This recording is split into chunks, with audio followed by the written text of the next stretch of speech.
Well, you may remember Izzy Cashian's fight against a rare and inoperable brain tumor. It's a story we first brought you last year. Tonight, we check back in on her journey and introduce you to another Northeast Ohio girl facing the same diagnosis. Lindsey Buckingham has more on their bravery and their fight.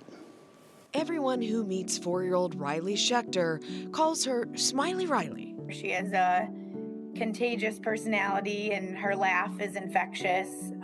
She loves to dance and play dress up. Then this past March, something changed. Ryleigh started bumping into things and falling down. Amanda's mom instincts took over. And I said, I think it's a tumor. Sorry. A scan at Akron Children's Hospital confirmed it. DIPG, a rare aggressive brain tumor with no known cure. The average prognosis is 9 to 12 months. So I just lost it because I can't imagine not having Ryleigh here. We're doing everything we can to extend that as much as possible. Like radiation, which showed hopeful results. Her tumor has shrinked significantly. And brought Ryleigh back to her sweet self. What's her last name? Schecter.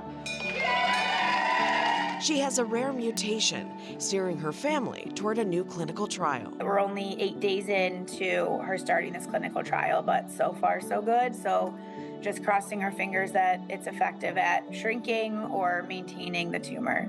That waiting game is familiar to another mom with Northeast Ohio roots. Jen Janasco spent her career as a pediatric oncology nurse before her own daughter, Izzy, was diagnosed with DIPG. I still wax and wane of feeling hopeful and devastated. But Izzy's been flying back and forth to California for CAR T cell therapy. It seems promising. they make kind of like a 3D model of her tumor, and they said it shrunk like 10 to 15%. Both Jen and Amanda grew up in Twinsburg, but never knew each other until their daughters brought them together. Has it helped at all to connect with Jen and just talk to someone who understands?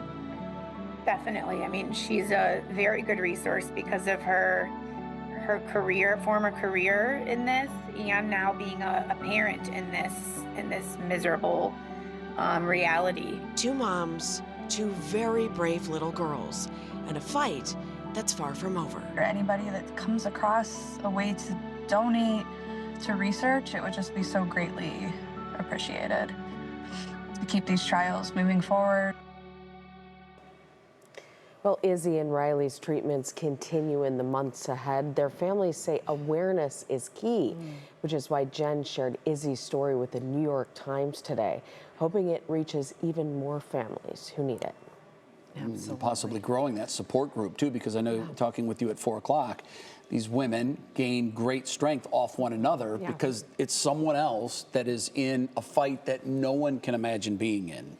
I said that to them too. I can't even imagine how you're feeling, but I'm so glad that you connected because you two are the only ones, you know, in your bubble that understand. Yeah, and you wonder, I'm glad that you're spreading awareness because you wonder with these rare medical conditions, you know, how much support is there for medical research? Right, absolutely. I'm It's so tough. glad they have each other. Yeah. Thanks, guys. Well, you can share your own Heartstrings stories with our team. Just email heartstrings@wkyc.com. And don't forget, if you'd like to see more stories like these, you can catch Heartstrings every weekday at 9 a.m. on our WKYC app.